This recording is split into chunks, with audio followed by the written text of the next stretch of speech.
Titration के इस experiment में जो रीडिंग हमें मिली है वो रीडिंग है 9.6।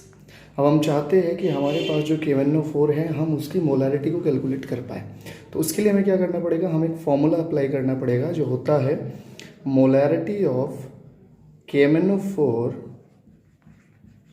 Into volume of KMnO4 divided by molarity of oxalic acid into volume of oxalic acid, और इसे इक्वल रखते हैं 2/5 के। अब जो रीडिंग हमें मिली है एक्चुअली वो KMnO4 की वॉल्यूम है, मोलारिटी KMnO4 की हमें निकालनी है।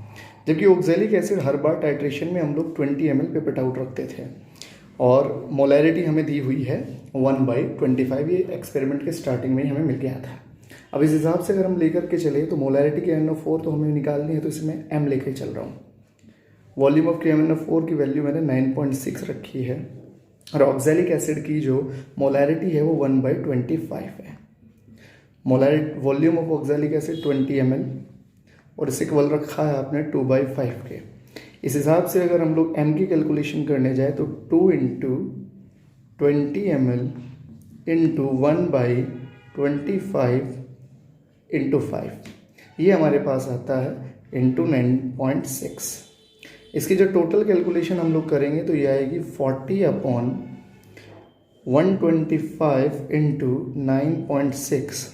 तो मोलारिटी की जो वैल्यू है वो आई 40/1200, दैट इज़ 1/30। यानी कि हमारे पास जो KMnO4 है एक्चुअली उसकी जो मोलारिटी होगी वो होगी 1/30 मोलर। इसके बाद अगर हम लोग चाहते हैं कि हम उसकी कैलकुलेशन की वैल्यू, हम उसकी स्ट्रेंथ भी कैलकुलेट करें, तो अगर हम लोग स्ट्रेंथ ऑफ KMnO4 निकालना चाहते हैं तो उसके लिए जो फॉर्मूला अप्लाई होता है वो होता है strength equals to molarity into molecular mass. यानी कि आप उसकी गिवन मोलारिटी में मॉलिक्यूलर मास से मल्टीप्लाई करें तो स्ट्रेंथ की कैलकुलेशन हो जाती है। अभी हमने देखा कि यहाँ KMnO4 की मोलारिटी हमें 1/30 मिली, तो अगर मैं ये वैल्यू यहाँ रखता हूँ तो 1/30 और मॉलिक्यूलर मास जो होता है हमारे पास KMnO4 का वो होता है 158।